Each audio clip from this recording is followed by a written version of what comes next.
What happens when a homeless veteran reaches out for help? A simple request sparks a journey of redemption, healing, and unexpected reunions. Can one man's plea mend broken bonds and restore a family? This powerful story reveals the true strength of second chances and the impact of compassion.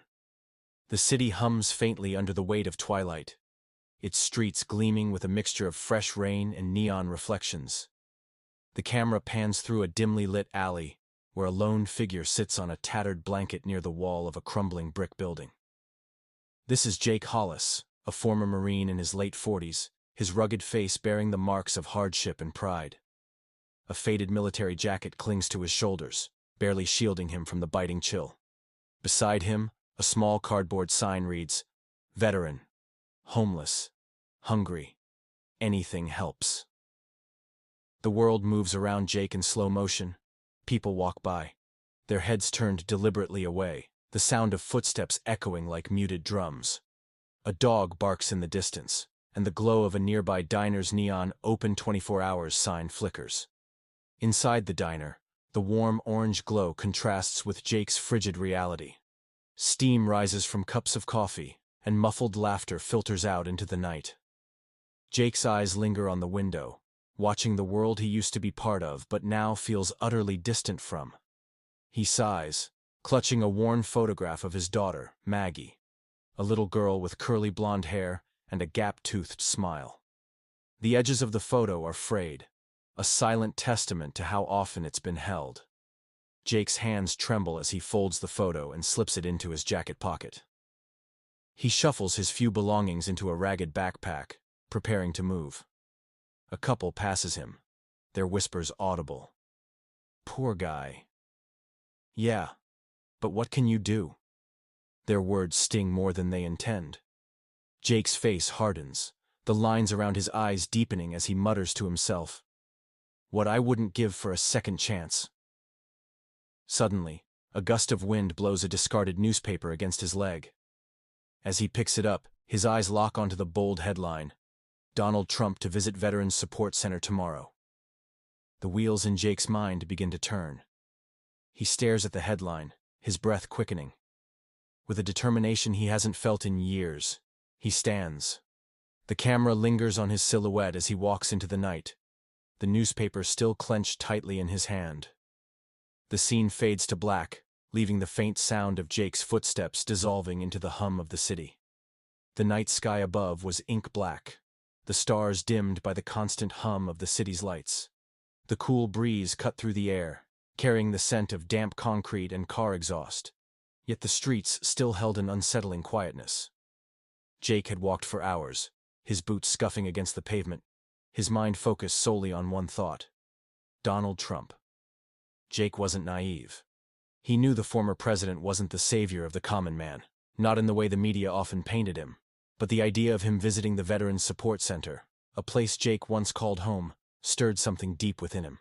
For years, Jake had been forgotten by those he served, discarded like the broken soldiers he saw lying beside him in the streets, and the only way to get out of this pit was to be noticed. The support center was just ahead, standing starkly under the glowing floodlights, a towering modern building that had seen better days. The irony was not lost on Jake. The place that should have been a haven had become just another sterile institution, a corporate-looking monstrosity designed to swallow men like him. Men who had given their youth, their strength, their lives, and returned broken, abandoned, unseen. Still, Jake pressed on, his heart pounding in his chest as he approached the building. It loomed over him like a monument to a past he had tried so hard to forget. A reminder of the pain, the betrayal. He paused at the edge of the parking lot, staring at the lit-up building before him. The faint sound of a car engine approached, pulling him from his thoughts. A sleek black SUV glided into the lot, and with it, a rush of whispers from a group of veterans standing off to the side. They were huddled near the entrance, some in worn-out jackets, others in caps bearing insignia of forgotten wars. They shuffled nervously, casting hopeful glances at the car as the driver parked, stepping out with the air of someone accustomed to the spotlight.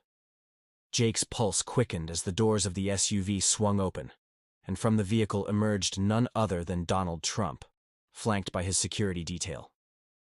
His signature red tie, a sharp contrast against the dark night, was the first thing Jake noticed.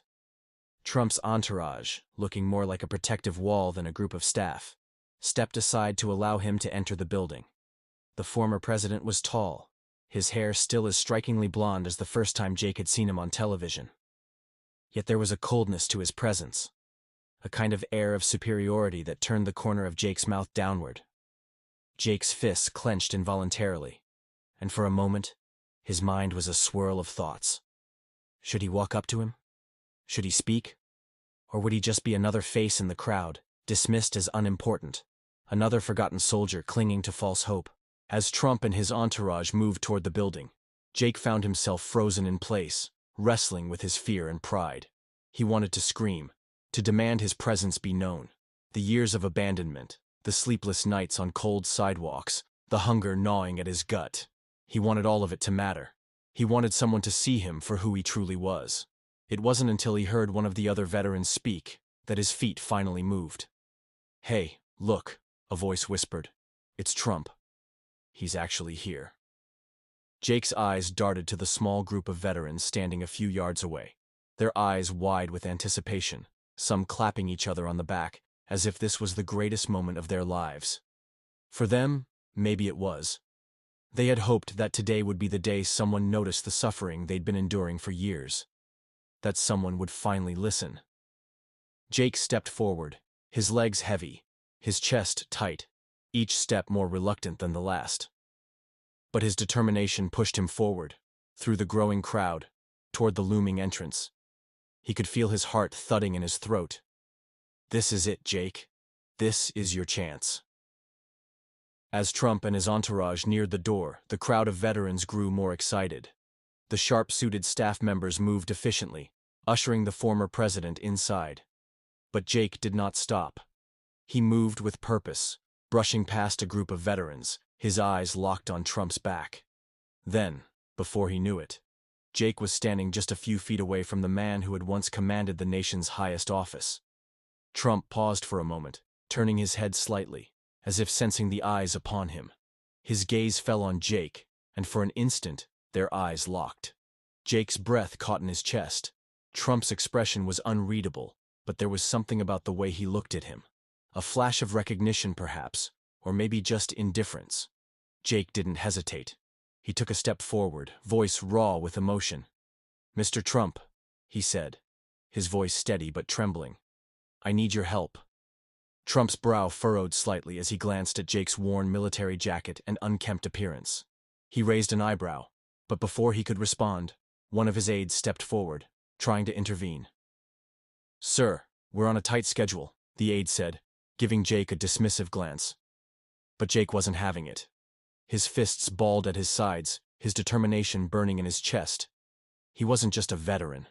He wasn't just another man who had served and been forgotten. He was Jake Hollis, a father who had lost everything and had no intention of letting the world overlook him any longer.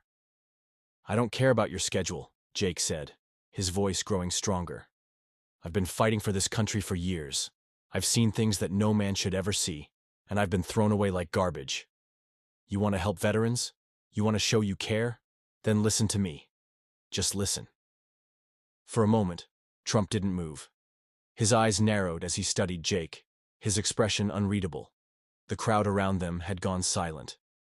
Even his aides seemed to pause, uncertain of what would happen next. Finally, Trump spoke. "What's your name, soldier?" "Jake Hollis," Jake said, his chest swelling with a mix of pride and anger. "I served in the Marine Corps, and now I'm nothing. But I want you to know, I need help. I have a daughter. I haven't seen her in years, and I don't know how much longer I can keep going like this." The silence stretched between them, thick and heavy. Then, something in Trump's expression seemed to change. Just a flicker, too quick to be noticed by anyone else. He looked at Jake again, this time more intensely, and for the briefest moment, Jake thought he saw a spark of understanding in his eyes. Trump took a step closer, his voice low and measured. "You don't have to live like this. There's always a way out." Jake's heart skipped a beat. This was it. The words he had been waiting to hear. But as Trump turned to walk into the building, Jake found himself hesitating. Did he really mean that? Or was it just another empty promise? Before Trump could take another step, Jake called out once more, his voice catching in his throat. "Please," he said, his desperation breaking through the walls he had built. "I just want to see my daughter again. Please. Help me." Trump paused, his back still turned to Jake, and for a long moment, there was nothing but the quiet murmur of the crowd behind them. Then, slowly, Trump turned back, his eyes softening just a touch.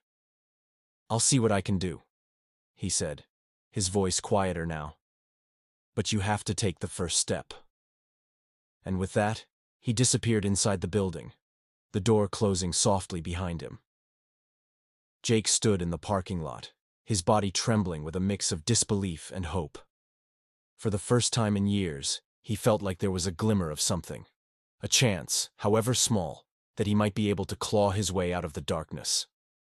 The days following Jake's encounter with Donald Trump were a blur, as if time itself had slowed, unsure of what to make of the events that had transpired. Jake had returned to his familiar place on the street, the cold corner of the city that had become both his prison and his refuge.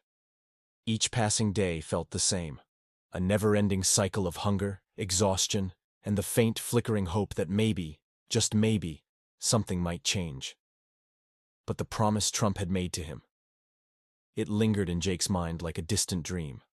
For days, Jake had waited. And though he told himself he wasn't expecting a miracle, part of him couldn't help but believe that the encounter would amount to something more.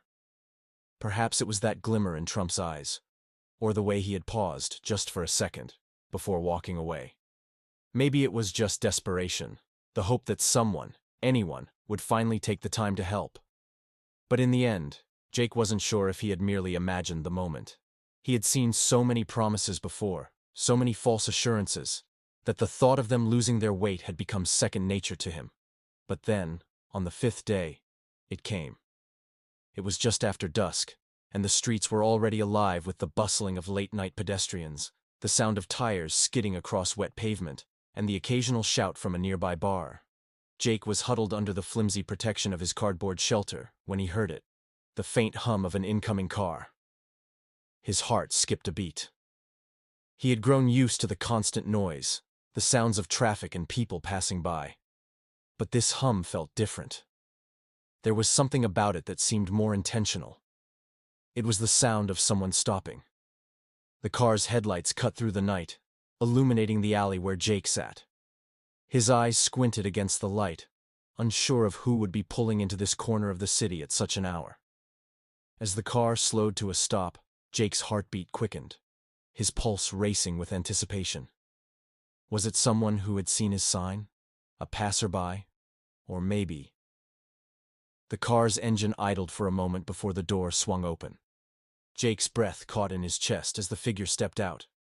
Tall, with an air of authority, his presence commanding attention even in the dim light. As he approached, the faint glow of the streetlights revealed his features. It was Donald Trump, again. Jake's heart thudded loudly in his ears. His first instinct was to stand, to speak, to demand answers. But a part of him, the more cautious side, urged him to wait, to see where this would go. His body remained frozen, the cardboard box around him a barrier between him and the world, a symbolic reminder of the distance he had traveled from his former life. Trump didn't hesitate. He walked straight toward Jake, his eyes scanning the area briefly before fixing on the man before him. There was no entourage, no security detail. Just him, a man in a suit, standing in the middle of the street corner. Jake blinked, trying to process what was happening. For a moment, neither of them spoke. The silence stretched, as if the entire world had paused to witness this unexpected meeting. Finally, Trump spoke, his voice low and direct. "Jake Hollis, right?" Jake nodded slowly, his throat dry. "Yes, that's me." Trump studied him for a moment longer before speaking again. "I've been thinking about what you said, about wanting to see your daughter again. I've made some calls." Jake's breath caught in his chest. "Calls? What did that even mean?" Trump continued, his voice steady, but with an undercurrent of something that was hard to place. Maybe compassion, or maybe just the weight of responsibility. I've arranged for you to have a meeting with a caseworker at the Veterans Office tomorrow morning. They'll help you get back on your feet. We've got some resources available for people who've fallen through the cracks like you have. But it's up to you to take that first step. Jake's mind raced. It didn't seem real. The words were so surreal, so far from the cold indifference he had grown accustomed to. Was this truly happening?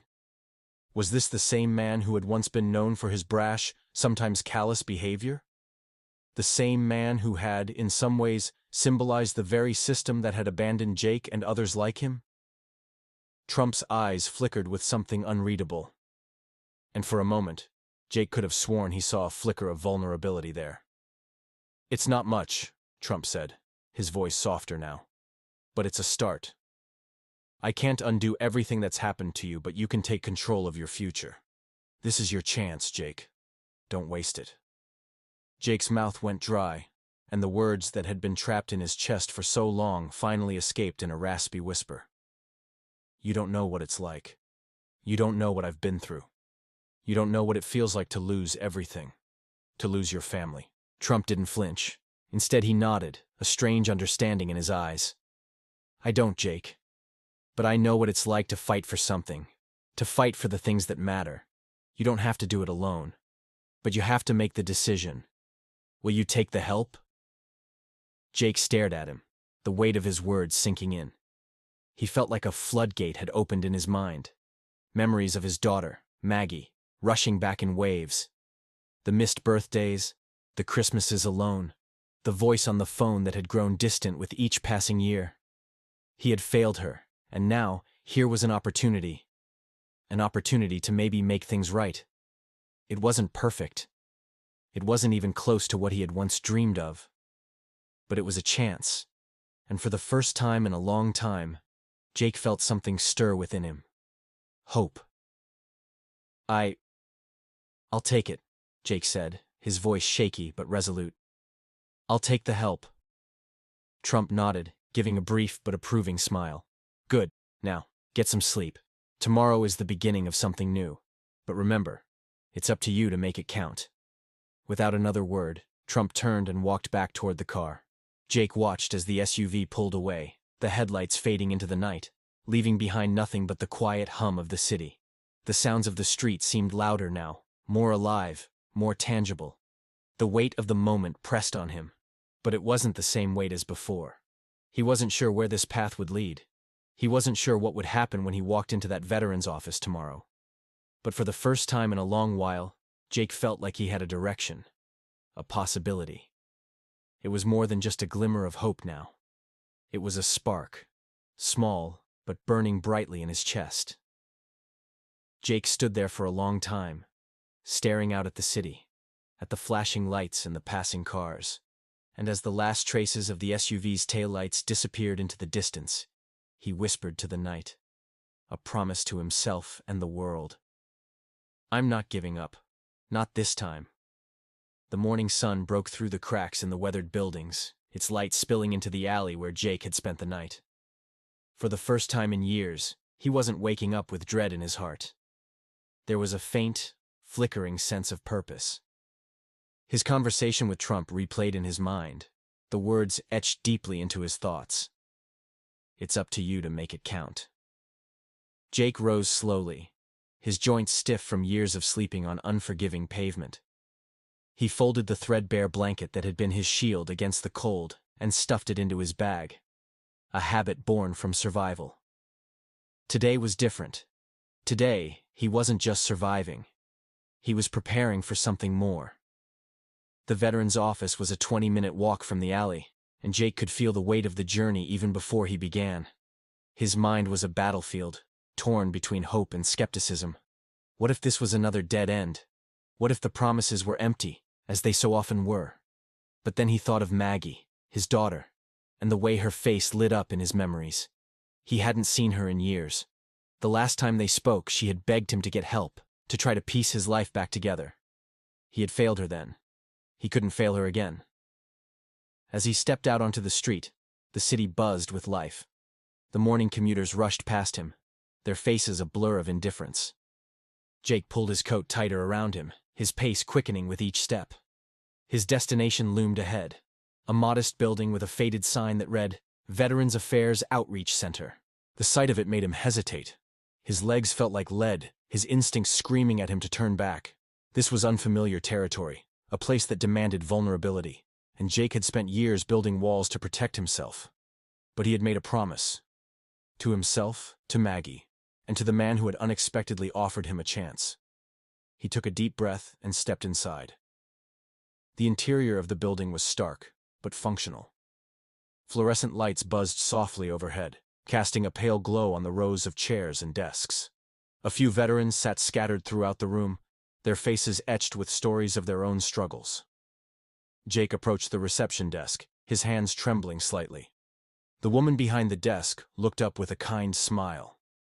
She was in her 40s, with soft brown hair tied back in a bun and a pair of glasses perched on her nose. Her name tag read, Linda. "Can I help you?" she asked, her voice warm but professional. Jake hesitated, the words catching in his throat. Finally, he managed to say, I was told to come here. Donald Trump. He said there'd be someone who could help me." Linda's smile widened slightly, and she nodded as if she had been expecting him. "Ah, Mr. Hollis. Yes, we've been informed about your situation. Please, take a seat. I'll let the caseworker know you're here." Jake's heart raced. They knew his name. They had been expecting him. For the first time in years, he felt seen, not as a nameless, faceless figure on the street, but as a person. He sat down, his eyes scanning the room. The walls were adorned with posters of military units, motivational quotes, and resources for veterans. A few minutes later, a door opened, and a tall man in a navy blue suit stepped out. He looked to be in his early 50s, with salt and pepper hair and a demeanor that radiated both authority and compassion. "Mr. Hollis?" the man said, extending a hand. Jake stood, shaking the man's hand firmly. "That's me. Good to meet you. I'm David Lawson. I'm the senior caseworker here, and I've been briefed on your situation. Why don't you come with me and we'll talk?" Jake followed David into a small office. The room was simple, with a desk, 2 chairs, and a filing cabinet. A window let in the morning light, casting a soft glow on the papers scattered across the desk. David gestured for Jake to sit, and he did so, his hands resting nervously on his lap. "So, Jake," David began, leaning forward slightly, "tell me about yourself. What brought you here today?" Jake hesitated, unsure of where to begin. His life was a mess of broken pieces, and he wasn't sure how to fit them into a coherent story. But as he looked into David's eyes, he saw something he hadn't seen in a long time. Genuine concern. I served in Afghanistan," Jake began, his voice low. "I was with the 101st Airborne. When I got back, things just fell apart. My wife left. I couldn't hold down a job, and then I started drinking. Before I knew it, I was on the street." David nodded, his expression understanding. "That's a story I've heard from too many veterans. The transition back to civilian life can be brutal. But you've taken the first step by coming here, and that's what matters." Jake felt a lump rise in his throat. He had been met with pity and indifference so many times, but this was different. David wasn't just listening, he was hearing him. "We have programs that can help," David continued. "Housing assistance, job training, counseling. But it's going to take effort on your part. Are you ready to do the work?" Jake nodded, his voice firm. "Yes. I have to be. I can't keep living like this." David smiled, a glimmer of encouragement in his eyes. "Good. Let's start with the basics. Do you have any form of ID, a social security card? Anything we can use to get your paperwork started?" Jake shook his head. I lost all of that years ago." "That's okay," David said. "We'll help you get replacements. It might take some time, but we'll get it done. In the meantime, we can set you up with temporary housing. It's not fancy, but it's a roof over your head and a place to sleep. Jake felt a wave of relief wash over him. The idea of having a bed, a real bed after years of sleeping on the streets, was almost too much to process. David spent the next hour walking Jake through the process, explaining the resources available to him and outlining the steps he would need to take. By the time they were finished, Jake felt a strange mix of exhaustion and hope. It was overwhelming, but it was a start. As Jake stood to leave, David extended a hand once more. Remember, Jake, this is just the beginning. It won't be easy, but you've already proven you have the strength to survive. Now it's time to build a life worth living. Jake shook his hand, a small but genuine smile on his face. Thank you. For the first time in a long time. I feel like I might actually have a shot. David nodded. You do. And we'll be here to help every step of the way. As Jake stepped out of the building and into the sunlight, he felt something he hadn't felt in years, a sense of direction. The road ahead was long and uncertain, but for the first time, it didn't feel impossible. Jake's mind wandered to Maggie, and he made a silent vow. He would find her. He would make amends. And he would prove to her, and to himself, that he was capable of change.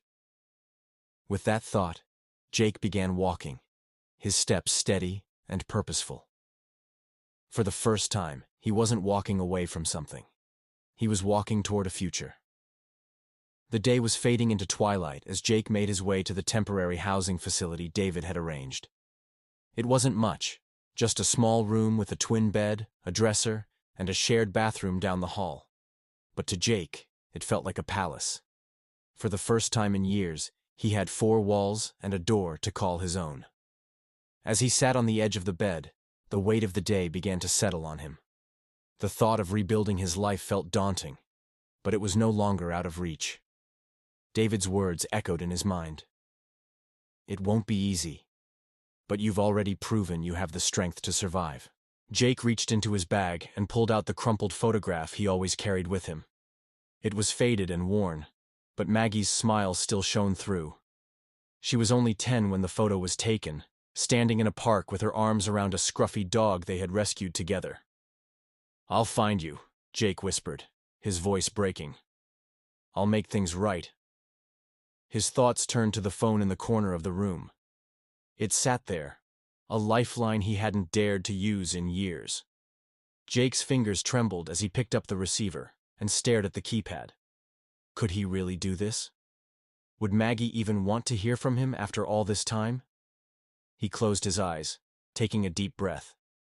The fear of rejection clawed at him, but the hope of reconnecting with his daughter was stronger. He dialed the number he had memorized long ago, the one that had burned in his mind like a beacon during his darkest nights.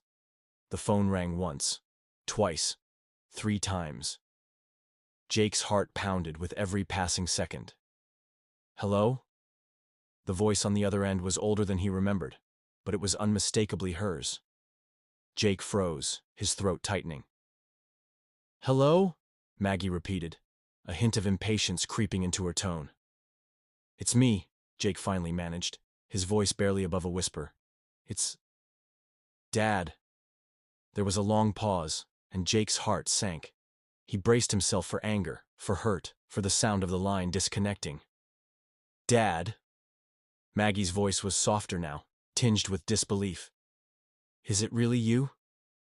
Tears welled up in Jake's eyes. Yeah, honey, it's me. I'm so sorry for everything. I know I don't deserve your forgiveness, but I'm trying to fix things. I want to be better. Another pause, but this time it felt less heavy. I've been waiting for this call, Maggie said quietly. For years, I've wanted to hear from you. Are you okay? Jake let out a shaky laugh, the weight of guilt lifting slightly. I'm getting there. I'm finally getting there. And for the first time in a long time, Jake felt a flicker of hope. Not just for himself, but for the chance to rebuild what he had lost. The weeks that followed felt like a dream Jake didn't dare wake up from. With David's guidance and support, he found a stable job at a local veterans organization, It was a modest role, helping other homeless veterans find housing and resources, but for Jake, it was more than just a job, it was a purpose. Every day, Jake poured his energy into the work, finding a deep satisfaction in helping others navigate the same darkness he had once faced. And every evening, he would call Maggie. Their conversations started cautiously at first, both of them treading carefully over the fragile bridge of their relationship. "Tell me about the dog in that photo," Jake asked one night. His voice was warm, filled with the kind of curiosity that comes from a parent trying to make up for lost time. "Oh, you mean Max?" Maggie laughed softly. "He was a terror, but he was my terror. You found him for me, remember?" Jake smiled, even though Maggie couldn't see him. "I remember. I just didn't know if you'd want to talk about those times." Maggie paused before replying. "I do. I want to talk about everything. It's been hard without you, Dad. But it's good to hear you again." Each call brought them closer, slowly mending the wounds that years of silence had left behind. Maggie shared stories of her life, how she'd gone to college, her job at a nonprofit, her love of painting. Jake listened intently, drinking in every detail as if each word were a lifeline. Finally, after months of conversations, Maggie said something Jake had hoped for, but never expected. "Dad, I want to see you. I think it's time." Jake's heart raced. "Are you sure? I don't want to rush you." "I'm sure," Maggie replied firmly. "There's a park near my place. Let's meet there, Sunday at noon." When Sunday arrived, Jake stood at the edge of the park, his palms sweaty, his heart pounding like a drum. He wore the cleanest clothes he could find, his shoes polished and his hair combed. A small attempt to present himself as the father Maggie deserved. And then, he saw her. Maggie stood under a large oak tree, her auburn hair catching the sunlight. She looked so much like her mother, yet she carried herself with a quiet strength that was all her own. "Dad," she said softly, her voice carrying across the short distance between them. "Maggie," Jake replied, his voice breaking as tears filled his eyes. She walked toward him, her steps steady but hesitant. When they were close enough to touch, she reached out and hugged him tightly. Jake froze for a moment, overwhelmed by the warmth of her embrace, before wrapping his arms around her. "I've missed you so much," she whispered. "I've missed you too, honey." "More than you'll ever know," Jake said, his voice thick with emotion. In that moment, under the shade of the oak tree, years of pain and regret began to melt away. Jake knew there was still work to be done, but for the first time in years, he felt whole again.